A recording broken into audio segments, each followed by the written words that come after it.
Another episode of Deep True Crime.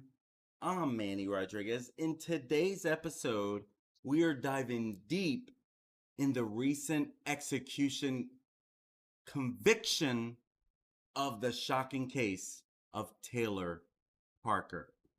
I covered a case like this very similar very recently, but it was in the early stages. And you've probably also heard about Lisa Montgomery, who was put to death in January of 2021 for doing this same thing. Before we dive into it, I want to give a trigger warning. Some of the things that are going to be shared in this video are very hard to hear for some people. If you are pregnant, this may be very hard for you to hear, to listen to. If you are able to withstand it, this is a warning of who you really want to know who you can trust, who you're trusting to bring into your life. And so before we dive into it, I wanted to make sure, once again, trigger warning. Let's go ahead and dive into it, why don't we?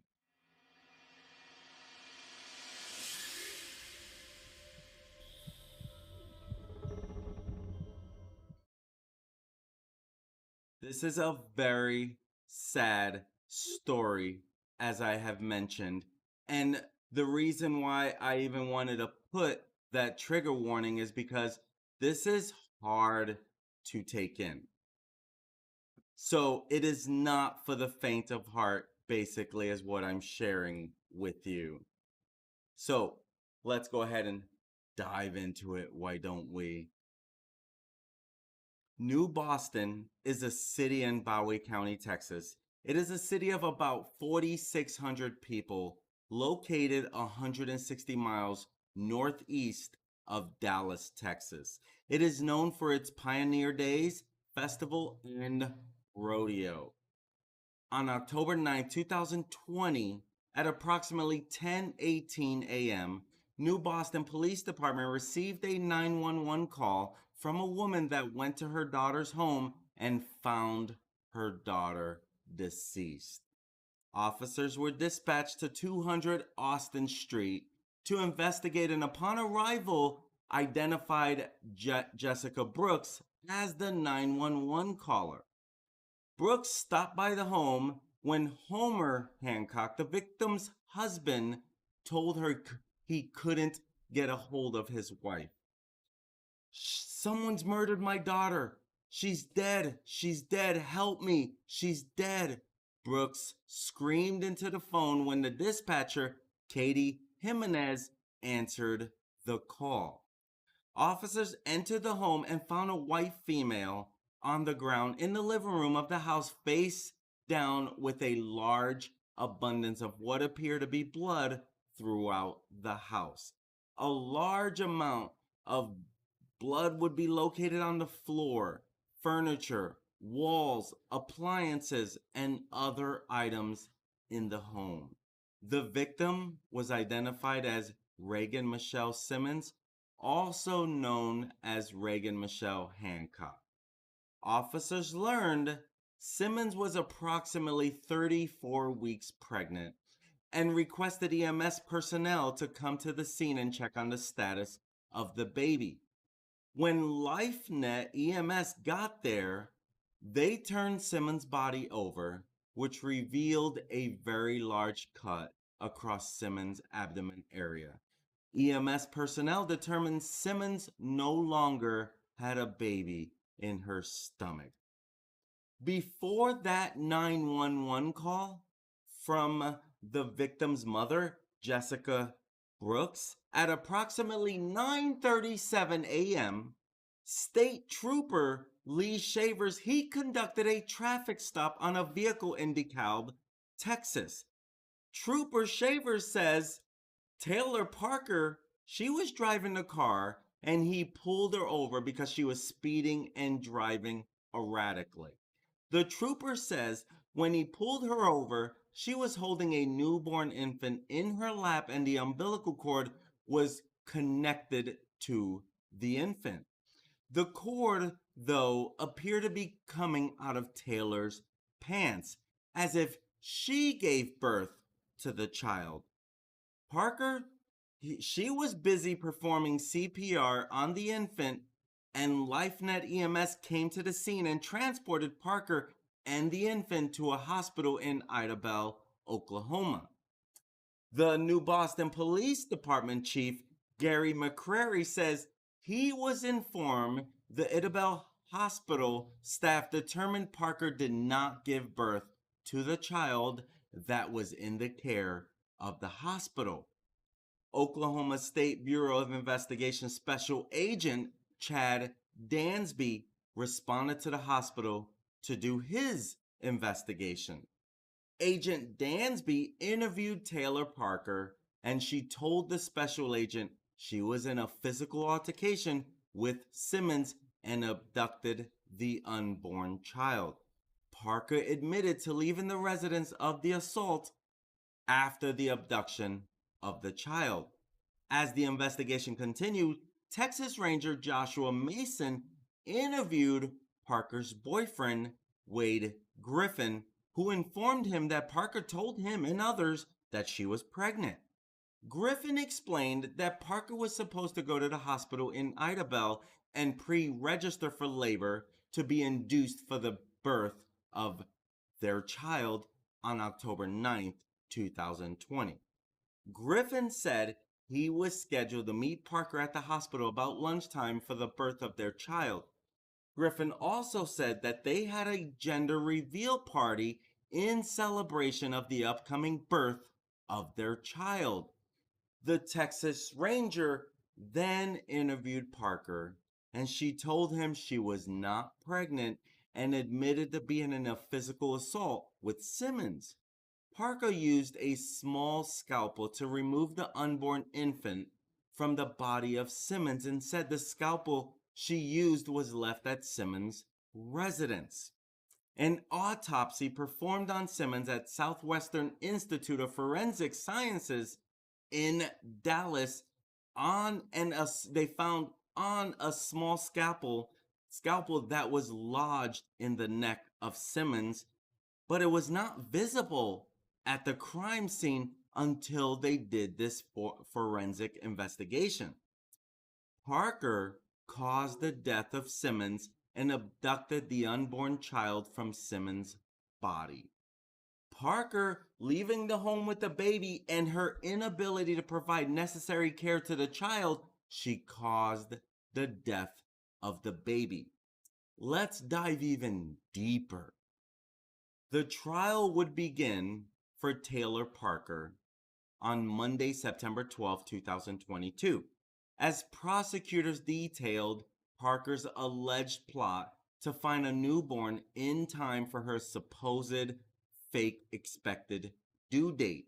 She reportedly faked a pregnancy, which involved buying a silicone baby belly online as well as a false sonogram. She also took elaborate steps to find pregnant women, such as waiting outside OBGYN clinics in the area and visiting consignment shops. She then owned in on 21-year-old Reagan Simmons-Hancock.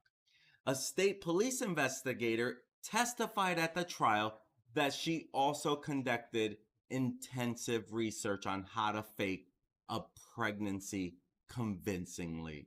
Special Agent Dustin Estes of the Texas Department of Public Safety, he testified that Parker viewed numerous YouTube videos on delivering and caring for babies. On the day of the killing, she watched a video on the physical exam of an infant delivered preterm at 35 weeks, he would testify. Simmons-Hancock had a 35-week pregnancy when she was killed. Parker also ran numerous Google searches about pregnancy, according to Mr. Estes. She watched all these videos, clicked on all these links, and they were all at 35 weeks, prosecutor Kelly Crisp would say. Several witnesses testified in court, including Homer Hancock, who told the courtroom that he and his wife married on September 21st, 2019, and that Parker took their engagement and wedding photos. Homer confirmed the baby was a girl, and he and Reagan discovered in early 2020. Sorry if you hear my dog back there. Bailey, come. Bailey, go lay down. Bailey, go lay down. Homer confirmed that the baby was a girl, and he and Reagan discovered in early 2020, and the baby's name was to be Braxlyn Sage. Excuse me 1 second.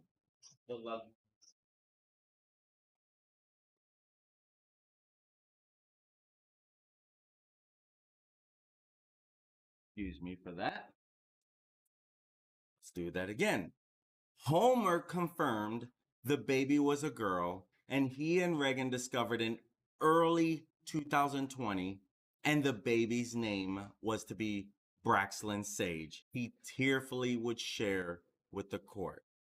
Homer described how he got home on October 8th between 7:15 and 7:30, while Reagan was making dinner, which they then sat down to eat together. He said Reagan and Parker were somewhat friends and that Parker was supposed to come over that night, adding that she had even given Reagan a baby gift. Now, when Parker came over, she and Reagan chatted at the kitchen table, moving to the bedroom until Homer decided to go to bed. The next morning, shortly after 7 a.m., Homer received a text message from Reagan's phone and told the prosecutor that text message did not sound like his wife. It was not the way she talked, Homer told the prosecutor. He sent his wife a message that said, "I love you," to which she never responded. He headed home from Texarkana after several phone calls to Reagan went unanswered, and a neighbor called to tell him the couple's dog was outside, after which Homer said he began calling people to help look for his wife. When he got there, he would see yellow crime scene tape surrounding his home, his mother-in-law already having discovered Reagan's body and reporting it. Jimenez, who was the 911 dispatcher, also took Parker's call at 9:36 that same morning. Remind you that Jimenez also took the call from her mother when she called it in. So in court, they also played Jimenez's version, which was played for the jury. She shares, "I have a state trooper," or should I say, the recording shares, "I have a state trooper behind me, and I'm going to need an ambulance because I started having my baby. I need an ambulance to get to Idabel. That's where my doctor is. I'm parked on the side of the road," Parker said on this call. Now, the Texas Department of Transportation trooper Lee Shavers, he told the court that he pulled Parker over as she was speeding because she was speeding and driving erratically, describing how the black 2009 Toyota Corolla nearly hit a truck, crossed the double yellow lines before swerving to the shoulder and almost hitting a man on a bicycle. Taylor Rene Parker was found guilty of killing the expectant mother, Reagan Michelle Hancock, who was only 21 years old, and cutting her unborn daughter out of the victim's womb in 2020. After about an hour of deliberations, a Bowie County jury in Texas found Parker guilty of capital murder and kidnapping. The verdict came at the end of a 3-week trial outlining the graphic details of Hancock's murder. Hancock was 8 months pregnant with her daughter, Braxlyn Sage Hancock, who did not survive the attack. Hancock's aunt, Jamie Mason, spoke after the verdict was delivered, stating they'd hoped for the latter outcome. This is according to the CBS affiliate. In my opinion, she deserves death, the same thing she done to my niece and the baby girl, Mason said on October 4th. That's my opinion. People may look at it bad, but a life for me. Prosecutors and investigators say Parker spent nearly 10 months pretending to be pregnant in a desperate attempt to make her then boyfriend, Wade Griffin, stay in a romantic relationship with her. Parker went as far as to fake ultrasounds, throw a gender reveal party, and allegedly offered $100,000 to women who could potentially act as surrogate mothers. She also purchased a baby bump suit to keep up with appearances. Wade Griffin, he would testify in court that Parker told him she was pregnant with his twins after dating for only about 2 to 3 weeks. However, Griffin was seemingly unaware that Parker underwent a hysterectomy back in 2015, leaving her unable to bear more children.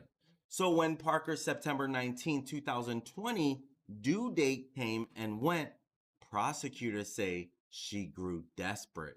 By then, Griffin had taken medical leave from his job in anticipation of the new baby, claiming he and Parker made plans for Parker to be induced into labor 3 weeks later.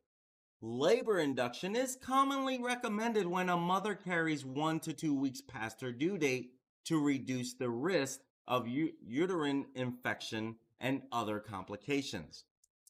And Griffin testified, I didn't know nothing about that because I never had a kid and didn't know how all that stuff worked. Bowie County District Attorney Lauren Richards referred to Parker as an actress convincing enough to make reasonable people start to doubt their own sanity. This was according to the Texarkana Gazette. In the middle of a performance of a lifetime with her fake pregnancy, her ex-husband sends an email to Wade Griffin that it's all fake, said Richards during her closing arguments in the case.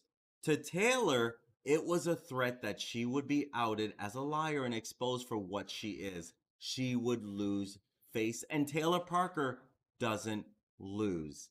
Bowie County First Assistant District Attorney Kelly Crisp said Parker had an answer for everything. On October 9th, 2020, the same day that Griffin planned to meet Parker at the hospital to be purportedly induced into labor, Parker showed up at Reagan Hancock's New Boston, Texas home, not far from the Oklahoma, Louisiana, and Arkansas state borders. Hancock's 3-year-old daughter was also at the residence when Parker brutally beat and stabbed Hancock. According to testimony by Dallas County Medical Examiner Dr. Melinda Flores, the victim sustained more than 100 stab and slash wounds, believed to be formed by the scalpel lodged in the deceased victim's neck. This medical examiner also determined that Hancock may have been strangled to death, as strangulation being what was finally what led to it. But I would imagine she would have bled out as well. A hammer was also used in the attack, which took place across several rooms of Hancock's home and included blows to the victim's face and skull. Hancock was sliced from hip bone to hip bone and defensive wounds, including a dislocated finger and a nearly severed digit, meaning almost took a finger off. This gives you an idea of the violence behind this attack. Now, Shawnery Yeager, one of Parker's previous jail cellmates, would later testify that Parker detailed the gruesome murder allegedly admitting she tried cutting the infant out with a knife before grabbing a scalpel from a medical kit in her car. Parker allegedly claims she took the baby from the womb and brought it to her dead mother's cheek, saying, "Tell mama bye." Per Yeager's testimony. And there were other inmates who testified. I'm not going to share all of that because here's the truth. That's even harder to believe whether it's true. Not just saying that they lied, but it's hard to know why a person will get up on the stand to share this when you really don't have to. Maybe it's true, maybe it wasn't. I think this was damaging as it is, but they were saying some really heinous things. I didn't go that deep into everyone's testimony, just so you know. Around the time Hancock's mother discovered her daughter's dead body, a Texas trooper pulled Parker over on the DeKalb Road at around 9:30 a.m. On her lap was a newborn baby, which Parker claimed was her own. Prosecutors said Parker stuffed Reagan's placenta down her pants to make it look like she had given birth on the side of the road. Following Parker and the newborn being transferred to the hospital in nearby Autobell, Oklahoma, medical personnel found Parker's story suspicious, especially after she initially refused a postpartum examination, which would have conclusively determined whether she'd given birth. Court testimony was scattered with photos of the bruises and blood on Parker's hands when she was examined following her traffic stop the morning of the murder of Reagan Hancock. The medical staff were able to determine that Parker hadn't just given birth on her way to the hospital. Parker was thoroughly examined by the personnel at the hospital, including receiving an ultrasound and an exam in her private area. Dr. William Heron testified that during the exam he found small traces of blood not consistent with a mother who has just given birth. Now, staff described Parker as stoic during the exam, showing no emotion. Hospital personnel also called for blood work on Parker to test for HCG, the pregnancy hormone, which can show up over a month after delivery of a baby. None was found. Dr. Heron testified that he got a referral to send the infant to Oklahoma Children's Hospital, but weather conditions meant that it would take hours to arrive. At that point, Braxlin only had a pulse because of medical assistance. They would make the difficult decision to stop life-saving procedures on the baby after determining that she had likely suffered a significant amount of brain damage due to lack of oxygen. Braxlin Sage Hancock was pronounced dead at 1:22 p.m. Rest in peace, Braxlin Sage Hancock. She weighed 7 pounds and was 18.75 inches long, which Dr. Heron said would have made her viable. Jurors also heard from the officer who booked Parker into jail, cataloging the injuries to her hands and face. Detective Kevin Berklio used geolocation to track Parker's cell phone movements leading up to the murder. Berklio showed the jury that Parker's search history showed an increase in activity related to pregnancy, including OBGYN clinics, which her phone showed her visiting in the days leading up to the murder. Berklio also showed the jury the route that Parker's phone, as well as the phone belonging to Reagan Hancock, took on the morning of the murder. The two phones left the Austin Street crime scene around 9:14 a.m. Hancock's phone was never recovered, but investigators are able to see records of numbers that contacted the phone. Reagan's phone made contact with another at 9:26 that morning, well after the time of the murder. Prior to that, the phone had been in contact with a number from a spoofing app at 7:52 a.m., just before Parker entered Hancock's home. Bowie County jury convicted Parker on October 3rd of capital murder in the October 22, 2020 murder, and October 9th, it took 1 hour and 15 minutes for the jury to sentence Parker to death. Judge John Tidwell polled the jurors, and all were unanimous in their decision to put her to death. He thanked them for their time and contribution and ended by saying, "Remove her and take her to death row." The trial and sentencing phase lasted 49 days, including 25 days of testimony, 142 witnesses, some twice, and over 100 pieces of evidence. Parker will be transferred to death row at the Mountain View Correctional Unit in the small Texas town of Gatesville. She is the 6th woman currently on death row in Texas. The last female that was executed looks to be Lisa Montgomery, who was executed in January of 2021. She killed Bobby Joe Stinnett for her unborn baby in a very similar manner. Rest in peace to this wonderful girl taken way too soon. Reagan, rest in peace. May your family find justice in this heinous act done by a very selfish person.